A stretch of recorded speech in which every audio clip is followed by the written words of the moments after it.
नमस्कार, मैं हूं आपके साथ अनंत त्यागी और 4 बज चुके हैं। शुरुआत करेंगे वीडियो ब्रेकिंग के साथ। पेरू में हंगामा क्यों हुआ? जनता सरकार से क्या सवाल पूछ रही है? यूक्रेन और रूस में भीषण जंग के बीच एक मार्मिक तस्वीर है, तो वो क्या है? आप देखेंगे तो शायद आपका भी दिल दहल जाएगा। और फिर सुर्खियों में पश्चिम बंगाल का बीरभूम फिर क्यों आ चुका है? राजस्थान के कोटा में हंगामा क्यों है? एक एक खबर को गौर से देखिए और जानिए।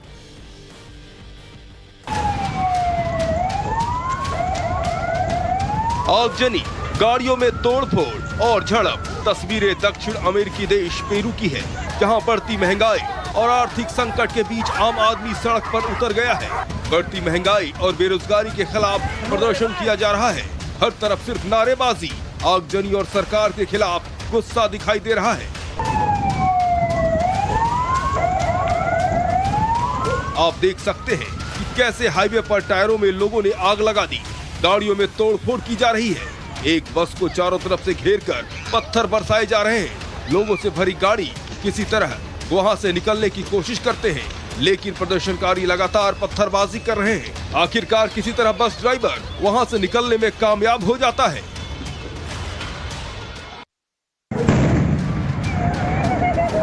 पेरू में हो रहे प्रदर्शन के बीच राष्ट्रपति पेड्रो कैस्टलो ने इमरजेंसी का ऐलान किया है। सरकार ने लीमा और कैलाओ में कर्फ्यू का ऐलान किया है। जिस तरीके से आर्थिक संकट को लेकर पेरू में हालात बने हैं, पेट्रोल डीजल के दाम आसमान पर जा रहे हैं। खाने पीने का सामान भी लगातार महंगा हो रहा है। लोगों की नाराजगी सड़कों पर साफ तौर पर देखी जा सकती है। अधिकारियों का कहना है कि राजधानी समेत 12 जगह सबसे ज्यादा प्रभावित हुए हैं। पिछले हफ्ते हुए विरोध प्रदर्शन और पुलिस से झड़प में 4 लोगों की मौत की खबर है, जिसमें एक नाबालिग भी शामिल है। इस तस्वीर को जरा गौर से देखिए। एक बच्ची जिसके बदन पर कपड़े नहीं है, पीठ पर बच्ची का नाम लिखा है, माँ बाप का नाम लिखा है, घर का पता लिखा है। रूस और यूक्रेन जंग के बीच एक मार्मिक तस्वीर सामने आई है। बच्ची के पीठ पर नाम और पता खुद बच्ची के माँ बाप ने लिखा है। मकसद है, अगर किसी वजह से जंग के बीच उनकी मौत हो जाए तो बच्ची के बारे में सरकार और दूसरों को उसकी जानकारी हो। भीषण जंग के बीच वाकई ये एक मार्मिक तस्वीर है, जो किसी के भी दिल पर गहरी चोट कर सकती है।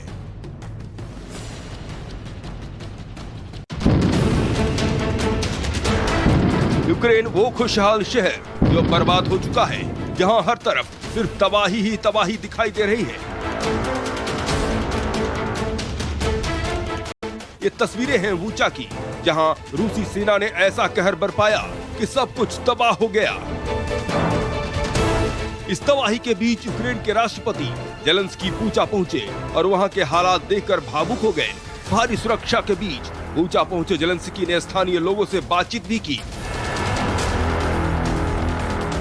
इधर बूचा में रूसी सेना ने किस तरह तबाही मचाई है, तस्वीरों में देखिए। सेना की गाड़ियां पूरी तरह जलकर खाक हो गई हैं। हवाई हमलों और टैंकों के हमलों से बड़ी बड़ी इमारतें गिर गई हैं। यूक्रेन के होस्टोमेल से आई ये भयावह तस्वीरें हर किसी की रूह कपा रही है। एयरपोर्ट पर हवाई जहाज मलबे में तब्दील हो चुके हैं। सेना की गाड़ियां कबाड़ बन चुकी हैं। हर तरफ सिर्फ तबाही ही तबाही दिखाई दे रही है।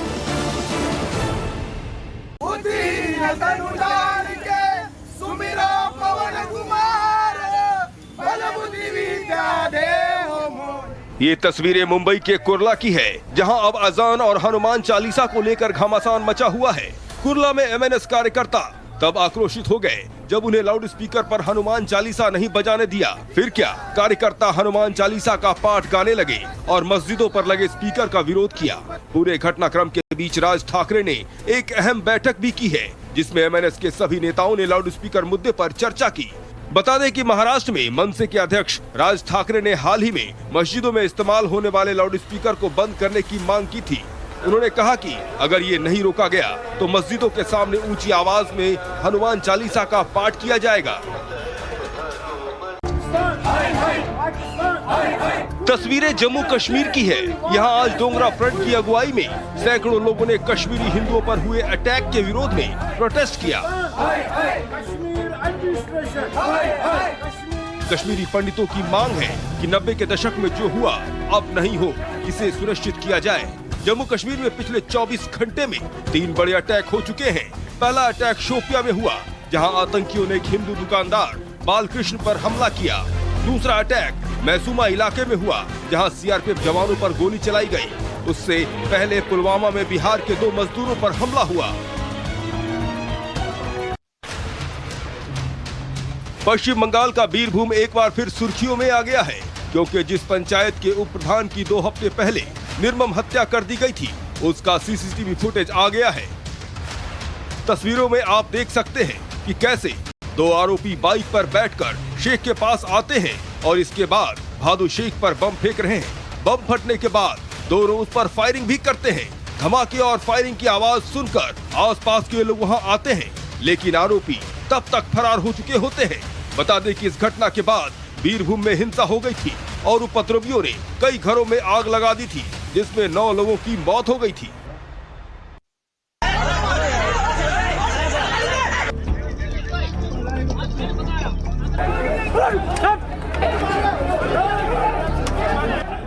हंगामे और उपद्रव की ये तस्वीरें राजस्थान के कोटा की है।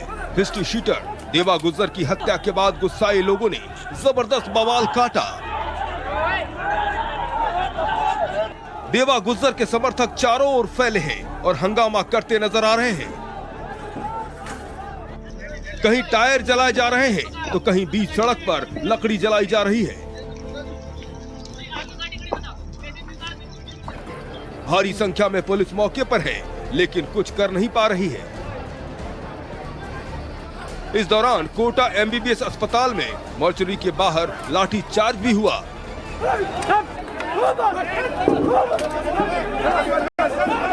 दरअसल पुलिस पोस्टमार्टम के बाद जब शव ले जाने लगी, इस दौरान समर्थकों ने पुलिस पर पथराव किया। अभी मौके पर भारी तनाव बना हुआ है। पुलिस भी पूरे एहतियात बरत रही है। भारी संख्या में कतारें, एक के बाद एक लोग कतार में खड़े हैं और अपनी बारी आने का इंतजार कर रहे हैं। ये तस्वीरें उत्तराखंड में 4 धाम यात्रा के लिए एडवांस बुकिंग की है, जहां अभी से ही श्रद्धालु अपनी बुकिंग करवाने के लिए खड़े हैं। आपको बता दें कि गढ़वाल मंडल विकास निगम में अब तक 5 करोड़ से ज्यादा लोगों ने अपनी बुकिंग करवाई है। दरअसल 2 साल से कोरोना वायरस के चलते 4 धाम की यात्रा बेहतर तरीके से नहीं हो पा रही थी। यात्रा का संचालन बेहतर तरीके से नहीं हो पाया था, लेकिन इस बार हालात बदल चुके हैं। देश भर में 1000 से भी कम कोरोना के केस हैं और श्रद्धालु 4 धाम की यात्रा कर लेना चाहते हैं।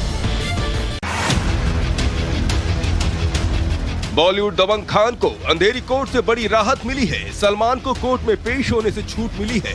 अब पूरे मामले की सुनवाई 9 मई को होगी। मामला 2019 का है, जब साइकिल चलाते वक्त सलमान की एक पत्रकार से हाथापाई हो गई थी, जिसके बाद पत्रकार ने सलमान खान के खिलाफ शिकायत दर्ज कराई थी। इसी मामले में अंधेरी कोर्ट ने सलमान खान को समन भेजा था और कोर्ट के सामने पेश होने के लिए कहा था। सलमान खान ने इस मामले को लेकर हाई कोर्ट का दरवाजा खटखटाया था और इस एफआईआर को खत्म करने की अपील की थी, जिस पर कोर्ट ने पेश होने से छूट दे दी है। तंगहाली, बेबसी और प्रदर्शन। आर्थिक संकट से गुजर रहे श्रीलंका के हालात बिगड़ते जा रहे हैं। पेट्रोल डीजल की कमी के कारण पेट्रोल पंपों के बाहर गाड़ियों की लंबी लंबी लाइनें लगी हुई हैं। वहीं बाजारों में जो सामान मिल रहा है वो इतना महंगा है कि आम आदमी की पहुंच से काफी दूर है।